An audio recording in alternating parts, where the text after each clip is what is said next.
His wife of 11 years packed his clothes into 2 duffel bags, set them at the bottom of the stairs, and told him the marriage was over. She said it the way someone cancels a subscription, calmly, efficiently, without ceremony. For 11 years, he had been a loyal husband and a quiet provider. A man who drove a 2015 Chevy Tahoe with a cracked dashboard and a slow leak in the rear left tire he kept meaning to fix. He had built a commercial construction consulting firm from a card table in a spare bedroom into a 12-person operation that managed projects across 5 states. He clipped coupons when he went to the grocery store. He still used the same coffee mug he'd had since graduate school, a cracked ceramic one from the University of Virginia with duct tape around the handle that he'd repaired himself twice.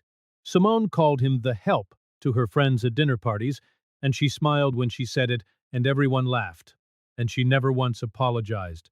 She had been transferring money from their joint account for 16 months, $212,000 in total, in amounts small enough to miss if you were not the kind of man who read every line of a bank statement. Her new boyfriend, a commercial real estate developer named Preston Hale, was already coming to the house on Tuesday afternoons when Elliot was in meetings. She looked at Elliot the morning she ended it and said, "You were never going to be someone."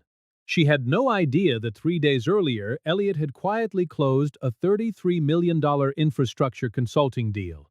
His name on every document, his firm as sole contractor, the ink barely dry. She had no idea that his name was about to appear on the front page of every regional business publication in the Mid-Atlantic. What happened next would cost Simone everything she thought she understood about the man she had spent 11 years. Tomorrow's story is one you need to hear. The alarm went off at 5:02 a.m. Elliot reached across the nightstand, silenced it, and sat up slowly in the dark. The bedroom was quiet. Simone was on her side of the bed, her back to him, a silk sleep mask over her eyes. He watched the ceiling for a moment, the way he always did, running the day's schedule in his mind before his feet hit the floor. 2 calls before 9, a site inspection in Baltimore at noon, contracts to review by 4. He stood, pulled on his clothes in the bathroom without turning on the overhead light, and went downstairs. The kitchen was the best room in the house, and it was his. He had designed the renovation himself, picked the countertops, supervised the cabinet installation, retiled the backsplash on a weekend with his brother-in-law's grout gun, and 3 hours of patience. He filled the coffee maker, set it running, and opened his laptop at the kitchen island while the machine gurgled and hissed. He went through his emails standing up. 43 unread, he sorted them into 2 categories in his mind: things that required him specifically and things that his team could handle, and began drafting responses with one hand while pouring coffee with the other. His coffee mug was on the counter where it always was. Cracked ceramic, UVA logo almost completely worn off, duct tape around the handle that he had wrapped and rewrapped so many times he had lost count. Simone had tried to throw it out once, 3 years ago, replacing it with an expensive French press set she'd bought on a shopping trip. He had retrieved the mug from the put it back in the cabinet. She had not mentioned it again. He used it every single morning. He drank his coffee and worked through the emails in 40 minutes. Then he pulled on his jacket, a dark gray one he'd had for 6 years, slightly worn at the cuffs, nothing special, and went out to the Tahoe. The morning was overcast and smelled like rain coming. He threw his briefcase on the passenger seat, started the engine, and backed out before 6 a.m. The Tahoe had 114,000 miles on it. The passenger side visor had a broken hinge and hung at an angle he had never bothered to fix. There was a site notebook on the center console with a rubber band around it, pages warped from a water bottle that had spilled in January. His operations manager, Denise, had put together a lease comparison on 3 new truck models and left it on his desk twice with a post-it that said, "Please." He had thanked her and put it in the recycling both times. He drove what he drove because it worked, and because he had never understood the logic of changing something that worked. The first call of the day was at 6:15, with James Whitfield, the project executive at the Maryland Department of Transportation. James was 71 words into a concern about load-bearing specifications on a bridge rehabilitation project when Elliott said, "Hold on, the calculation you're looking at uses a live load factor from the 2009 edition. The updated standard moves it to 1.75. Your engineers are working from an outdated table." A pause on the line. "Then, how did you catch that?" Elliott said, "Because I looked at the actual table, not the summary." James made a sound like a man who has just been saved from a very expensive mistake and said he would have his team rerun the numbers. He called back at 8:30 to confirm that Elliott had been right and that catching it early had saved the department an estimated $800,000 in remediation costs. That was how Elliott worked. Not loudly, not with press releases or LinkedIn announcements, or the kind of performative hustle Simone had started calling real ambition when she talked about Preston Hale. Elliott worked by reading the actual table, staying until the problem was solved, and never once asking anyone to notice. He was on a site in Baltimore at noon, a failing retaining wall on a county road project that 3 separate engineering firms had given 3 different diagnoses. He walked it alone first, before meeting the county representative, following the wall's full length, and crouching at the base to examine the drainage weep holes. All of them were blocked. Not one of the 3 previous firms had looked at the weep holes. He pulled a penknife from his jacket pocket, cleared the debris from the nearest opening, and heard the quiet sound of water moving behind the concrete. "That's it," the county rep said when Elliott showed him. "That's it. Clear the weep holes, regrade the swale for positive drainage, install a filter fabric layer. This wall will outlast the road." The rep stared at the wall for a moment. "The last firm quoted us $340,000 for a full rebuild." "I know what they quoted you." Elliott put the penknife back in his pocket. "The answer is a $22,000 drainage correction. 2 weeks, done." He drove back with the site notebook open on the passenger seat, making notes in his small, precise handwriting at red lights, a habit his assistant had long since stopped trying to break. The evenings at home were where Simone's drift had become most visible, but only once he understood what he was seeing. She came home late on Tuesdays and Thursdays. Work events, family account, out of old habit, showed nothing on those evenings. She mentioned Preston Hale for the first time in September as a name in a sentence about a dinner she had attended. She mentioned him again in October, twice, and each time there was a pause before the name. Not hesitation exactly, but a kind of measurement, as if she were deciding how much thread to let out. She had started acquiring things differently. Not more. Specifically, a perfume that came in a slim black bottle and filled the bathroom for an hour. A set of luggage she called for work travel, though her position had not required travel in 4 years. A dress she wore once to an event she did not invite Elliott to and hung at the back of the closet afterward. These were not impulsive purchases. They were an inventory, assembled piece by piece for a different life, stored alongside the one she had not yet officially left. Elliott noticed each item the way he noticed a blocked weep hole, as a data point that belonged to a pattern not yet fully mapped. He did not react. He filed the observations and kept working. That was the only way he knew how to do anything. It was the bank statements that made the pattern clear. He had reviewed them monthly for years, a discipline from the early days of the firm when cash flow was the difference between making payroll and not. He sat at the kitchen island on a Sunday evening in October with 16 months of statements spread across the counter and traced the transfers backward, one by one, earliest to most recent.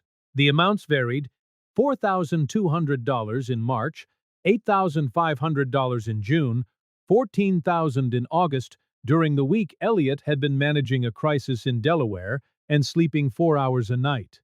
$212,000 in total, moved in irregular increments, timed to disappear in the noise of a busy month. His hands went still on the counter.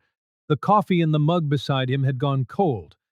He sat for a long time without moving, Then he took out his phone and photographed every page of every statement. He uploaded the photographs to a secure folder in his cloud account. He put the statements back in the filing drawer and made fresh coffee. He did not change anything in his behavior. He did not say a word. He went to work the next morning at 5:45 and came home that evening and made dinner and asked Simone how her day was and listened to the answer. He was gathering. That was what he did. The $33 million deal had been building for 22 months. The client was the Regional Infrastructure Consortium of the Mid-Atlantic, a coalition of 7 states collaborating on an accelerated repair program for aging transportation infrastructure. The RFP had gone out 16 months ago. 11 firms had submitted proposals. Elliott's firm, Graves Infrastructure Partners, had been the smallest by headcount and the third largest by proposed scope. He had built the proposal over 6 weeks, nights, and weekends at the kitchen island with the coffee mug and the laptop, while Simone attended gallery openings and dinner parties and came home late smelling like someone else's cigarettes. He had won the contract on merit. The selection committee said his firm's proposal was technically superior and operationally the most credible submission. They signed the agreement on a Wednesday at 2:47 p.m. in a conference room in Annapolis.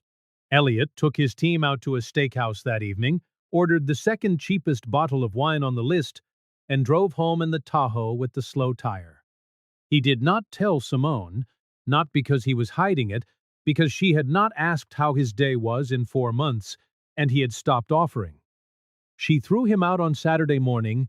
He had come downstairs to find his 2 duffel bags at the bottom of the stairs, packed with clothes he recognized and items she had decided he would take. His coffee mug was not in them. He checked. It was still in the cabinet. He took it out, wrapped it in a dish towel, and tucked it into the top of the second duffel bag.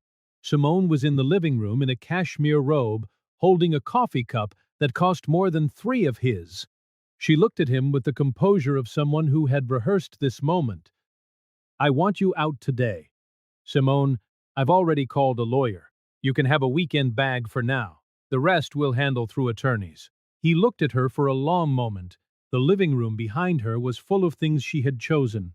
Furniture he had paid for, artwork he had helped hang, a kitchen renovation he had designed and built. All of it selected without consultation and presented as upgrades to a life she had decided she deserved. "You should know," he said quietly, "that I closed the RIC contract on Wednesday." Something moved across her face. Not recognition. She did not know what the RIC contract was. She had never asked. The expression was dismissal, polished to a shine. "Good for you," she said. "You can negotiate your future deals from somewhere else." He picked up both duffel bags. He said nothing else. He walked out. He drove to his office, a 4th-floor suite in a building in Silver Spring he had leased 3 years ago when the firm outgrew the spare bedroom. He set the bags beside his desk, plugged in his laptop, and started working. His office manager, Denise, arrived at 8:30 and stopped when she saw the bags. "You okay? We need to talk about the RIC project kickoff schedule. Can you get the team together at 9? She looked at him for another moment. Then she said, "I'll get them together." He called his brother, Cedric, at 6 o'clock that evening. Cedric was the only person he told. They sat in Cedric's kitchen in Bowie, Cedric's wife Sandra discreetly taking the kids upstairs, and Elliott told him the whole sequence. The transfers, the Tuesday afternoons, Preston Hale, the bags at the bottom of the stairs. Cedric's jaw was tight by the end of it. He got up, walked to the refrigerator, came back with 2 beers, and set one in front of Elliott with the controlled force of a man exercising restraint. "Tell me where he lives." "Sit down." "Elliott." "Cedric, sit down. I need you thinking, not reacting." Cedric sat. He stared at the table for a long moment, then he exhaled and said, "What do you need?"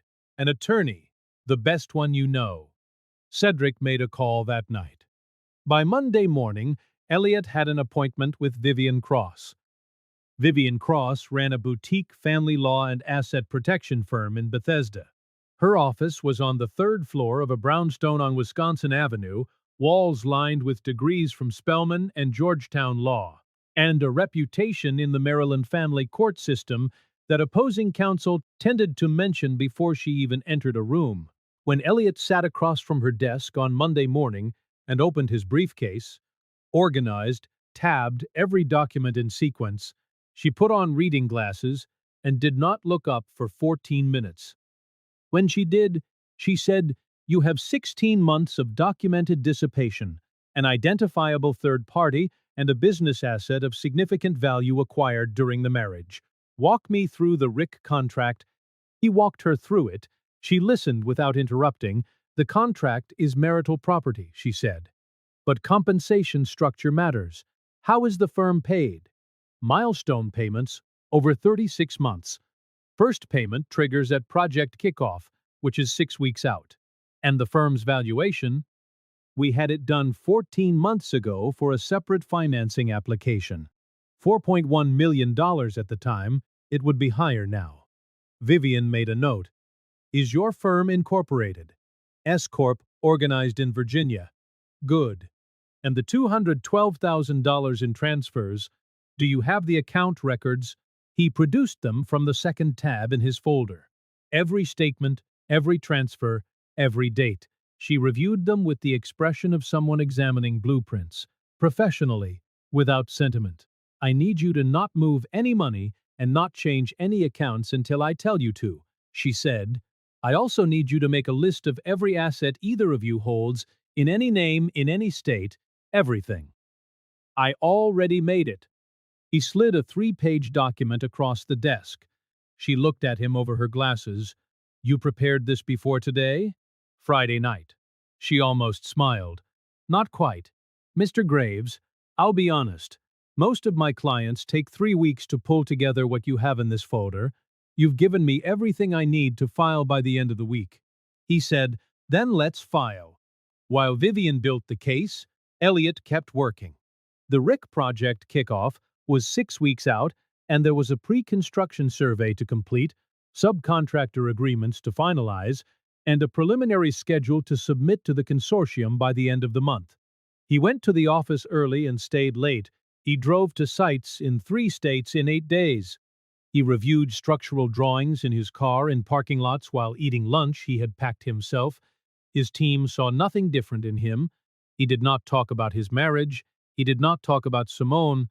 He talked about load schedules and drainage coefficients and contract milestones, and when a junior engineer named Priya stayed late to help him finish the kickoff package, he told her to go home and sent her a gift card to a restaurant near her apartment the following day. Preston Hale, meanwhile, had moved into the house with what Elliot could only call efficiency. Preston drove a white Range Rover with a custom wheel package. He wore suits that cost more than some of Elliot's equipment. He had told Simone within 2 weeks that the house needed updating. The furniture was understated. The kitchen, which Elliot had designed and built with his own hands, was dated.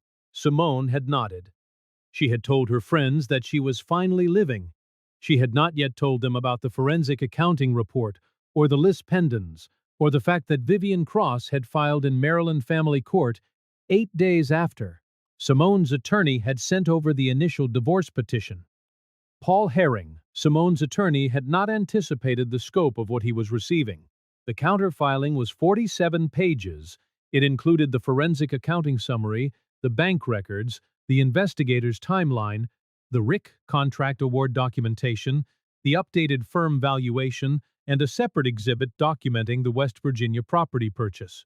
Herring called Vivian's office within 3 hours of receiving it. Vivian's paralegal took the call and relayed a single message. Discovery would proceed on schedule. Herring called back an hour later and asked if Vivian would consider informal settlement discussions. Vivian said she would consider them after discovery was complete. She was not bluffing. She never bluffed. Hale had, in the months he was presenting himself as the more ambitious, more successful man, quietly submitted a competing proposal for a county infrastructure project in Anne Arundel, a contract worth $4.1 million, roughly the old valuation of Elliot's firm. Preston's firm had not been selected. The contract had gone to Graves Infrastructure Partners, recommended by 3 county engineers who had worked with Elliott over the previous 4 years. Preston did not know this yet. He would know it during discovery. The world outside was moving on a different track.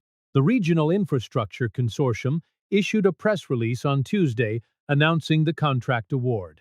By Wednesday morning, it had been picked up by the Baltimore Sun, the Washington Business Journal, the Maryland Daily Record, and 4 regional construction trade publications. Every article named Graves Infrastructure Partners as the lead contractor, every article named Elliott Graves. Most of them included his photo, a headshot from a conference 2 years ago, dark suit, no tie, the quiet expression of a man who does not particularly enjoy being photographed. Simone saw the Washington Business Journal article on Wednesday evening. She was at Preston's apartment in Chevy Chase, scrolling through her phone while he poured wine, and the headline appeared in her newsfeed. Small Bethesda firm lands $33 million federal infrastructure contract. The byline below it, Elliott A. Graves, Managing Principal, Graves Infrastructure Partners. She read it twice. Then she read it a third time. Preston glanced over her shoulder. "You know that guy?" She did not answer. She opened her phone browser and searched his name. 14 results in the first page. The Journal article, the Sun article, a profile from a trade publication about minority-owned firms in federal contracting. A quote from the Maryland Transportation Secretary calling Elliott's firm precisely the kind of capable, experienced operation this program needs.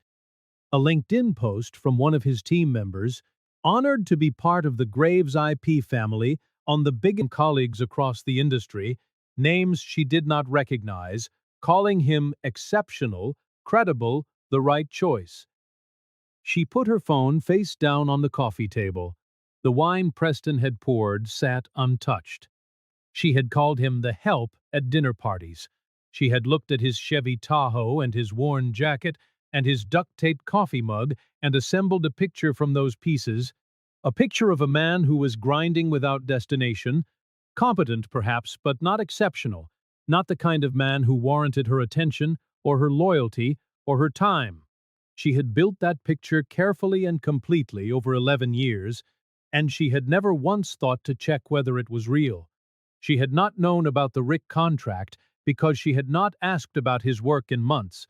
She had not asked about his work in months because she had already decided the answer. She reached for her phone again. She opened his contact. She stared at it for a long time. She did not call. Preston's attorney reached out to Vivian's office on Thursday to discuss an informal settlement. Vivian declined. Discovery would proceed. A forensic accountant, retained by Elliott's firm, traced the $212,000 in transfers to a joint personal account Simone had opened with Preston Hale 14 months prior. 7 months before, Simone had mentioned his name to Elliott for the first time. The account had been used to pay 4 months of rent on Preston's apartment, a vacation to Portugal that Simone had told Elliott was a work trip, and a $38,000 deposit on a weekend property in West Virginia that was titled in Simone's name alone. The West Virginia property had been purchased with money from Elliott's account. Vivian filed a lis pendens on it the following morning. Preston Hale, meanwhile, was beginning to show the texture that Simone had chosen not to examine. He owned 3 commercial properties, all heavily mortgaged. His development firm had 2 pending breach of contract suits from subcontractors in Prince George's County. He drove a white Range Rover with a custom wrap and a lease payment of $2,200 a month. He had the posture of wealth and the balance sheet of someone performing it. When Simone mentioned the lis pendens on the West Virginia property, he said, "That's not my problem, babe." When she mentioned the forensic accounting report, he said, "You need to calm down." The day before the settlement conference, Elliott drove past the house, not to stop, just to pass by. Force of habit, or something close to it, the Tahoe moved slowly down the block. He glanced at the front yard, which he had landscaped himself 3 summers ago, river stones along the border, mature boxwoods he had planted from 6-inch starters and shaped every fall. The lawn was overgrown now. Nobody had edged it. The boxwoods were ragged, a small thing. He noted it the way he noted a load factor error or a drainage grade problem. Something had been neglected. That was the full analysis. He drove on. The settlement conference was held in a glass-walled conference room in Bethesda on a Thursday at 9 in the morning. Simone arrived with Paul Herring, her attorney, a senior partner at a family law firm in Rockville. She wore a tailored suit, and her composure, she sat across from Elliot with the expression of someone who had already decided how this would end. She had brought a portfolio, leather, monogrammed, and she set it on the table with the precision of someone performing confidence. Elliot arrived precisely on time. He wore the same dark gray jacket he had worn to the office every day for 6 years. He carried his briefcase. He set it on the table, opened it, and arranged the documents in front of Vivian in precise stacks. He did not look at Simone when he sat down. He looked at the documents. Vivian opened with the forensic accounting summary. She placed it in front of Paul Herring and gave him a moment to review. The room was quiet except for the ventilation system running softly behind the walls. Paul received the document, opened it, and turned to page 3 where the transfer timeline was laid out in a table. Every amount, every date, every destination account. The motion in his jaw changed. His pen stopped moving. Simone was watching him with the focused attention of someone reading weather. She could see in the set of his shoulders that what he was looking at was not what he had expected. Then Vivian presented the RIC contract valuation report. The contract was valued at $33.1 million over 36 months, generating an estimated $4.7 million in net profit to Graves Infrastructure Partners. The firm, revalued as of the prior week by an independent certified valuation analyst, carried an estimated fair market value of $7.9 million, nearly double its 14-month-old appraisal. Driven entirely by the contract award. The contract had been executed during the marriage. Under Maryland law, the appreciation in value of a marital business asset was subject to equitable distribution. Elliot's firm had nearly doubled in value in the 10 days since Simone had told him he was never going to be someone. Vivian set the valuation report on the table with the same calm she brought to everything and said, "We're prepared to discuss a fair settlement of the marital assets. What we are not prepared to discuss is any scenario in which documented dissipation and fraud go unaddressed." Paul Herring asked for a recess. He and Simone stepped into the hallway. Through the glass, Elliot could see them standing close together, Paul speaking in a low, controlled voice with his hand slightly raised, the posture of a man managing a situation that had moved outside its predicted parameters. Simone had her arms crossed and her chin down. That was the posture she used when information was landing that she could not redirect. Elliot sat and looked at his hands on the table. He thought about the kitchen island where he had built the RIC proposal over 6 weeks of nights and weekends. He thought about the coffee mug wrapped in a dish towel in his duffel bag. He thought about how many Tuesdays he had come home from a site and made dinner while Simone described Preston's latest restaurant or weekend trip. Ending was what he did, and because he had not yet assembled the full picture. He had the full picture now.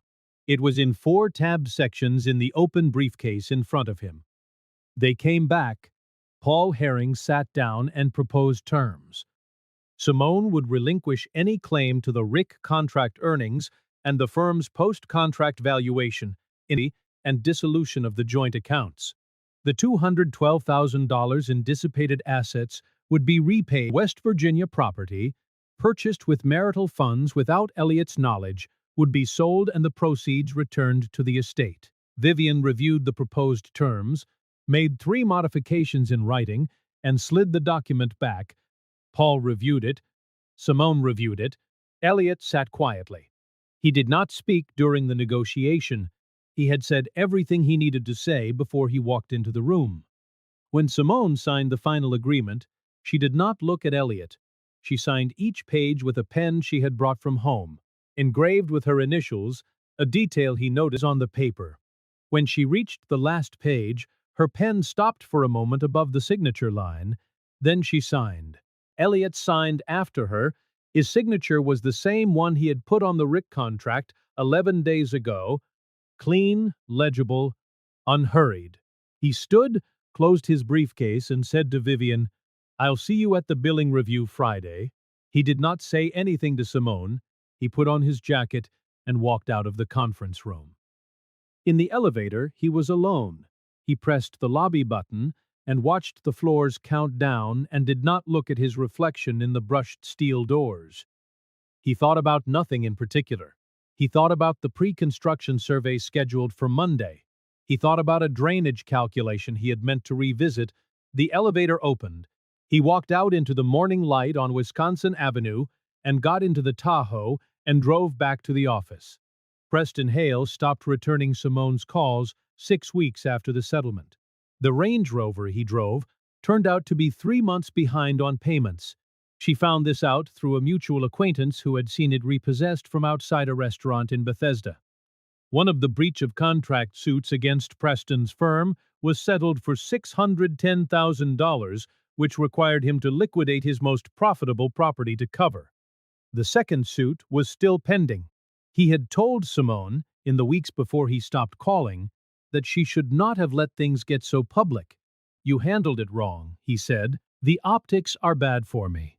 Those were nearly his last words to her on the subject. Simone moved into a 2-bedroom apartment in Silver Spring in February. The building was fine, clean, well-maintained, nothing wrong with it.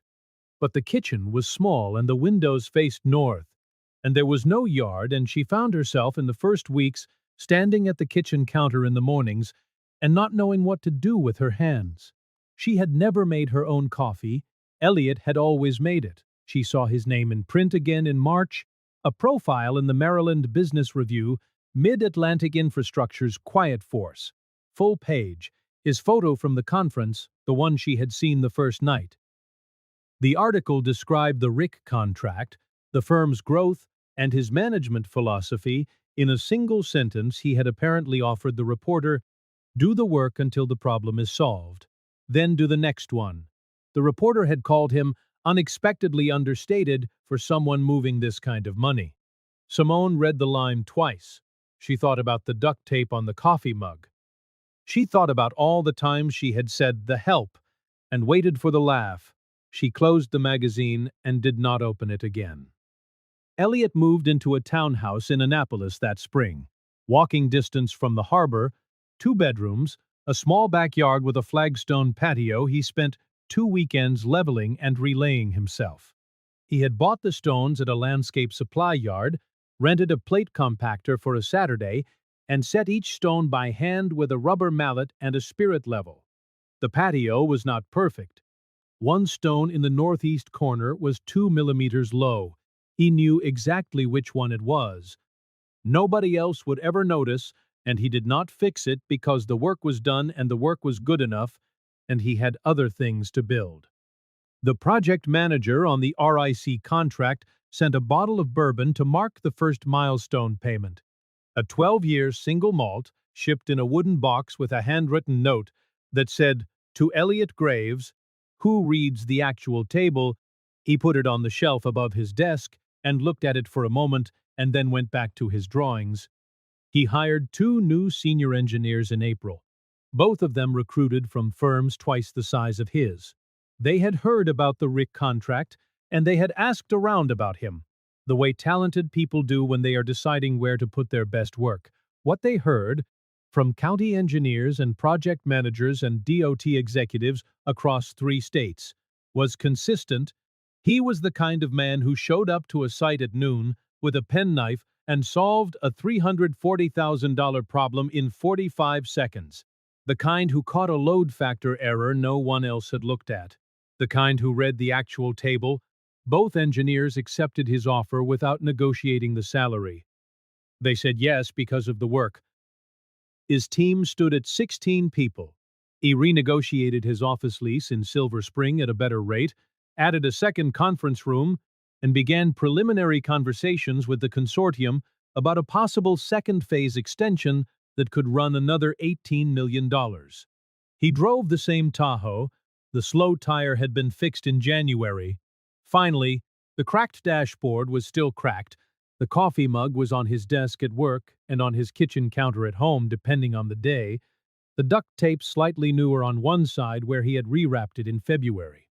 Cedric came to see the townhouse in May, on a Saturday afternoon when the harbor was doing what it does in May, throwing light in every direction, the water bright and restless and alive. They sat on the flagstone patio with cold beers. Cedric looked around at the yard, at the patio, at the level stones, and the clean border between gravel and grass. He looked at Elliot. "You laid all of this yourself?" "2 weekends." Cedric shook his head slowly. "You are the most stubborn man I have ever met in my life." "I know. It looks good, though." "I know that, too." They sat with that for a while. The harbor was close enough that they could hear a boat engine somewhere in the distance, the low hum of it fading. The evening light was starting to go golden over the water. Cedric said, "You seem good, man." He said it the way people say it when they mean something more than the words. Elliot thought about it, actually thought about it, the way he thought about a drainage problem or a structural calculation, sitting with it for a moment before answering. "I am good," he said. He meant it without any performance. There was no drama in it, and no declaration and no weight behind it. He had built a thing, and the thing was holding. The work was in motion, the team was strong, the patio was level enough, the coffee mug was on the kitchen counter inside, right where he left it every morning before he drove to the office. The duct tape still holding the handle in place, the ceramic still cracked, the UVA logo still almost completely worn off. He had owned that mug since 1997. It had outlasted everything else. He drank his beer and watched the harbor and did not look back, not because there was nothing behind him, because everything worth looking at was already in front of him, measured twice, built to hold, set exactly where he meant it to be. I hope you enjoyed that one. It's the next story. I've picked out 2 more for you that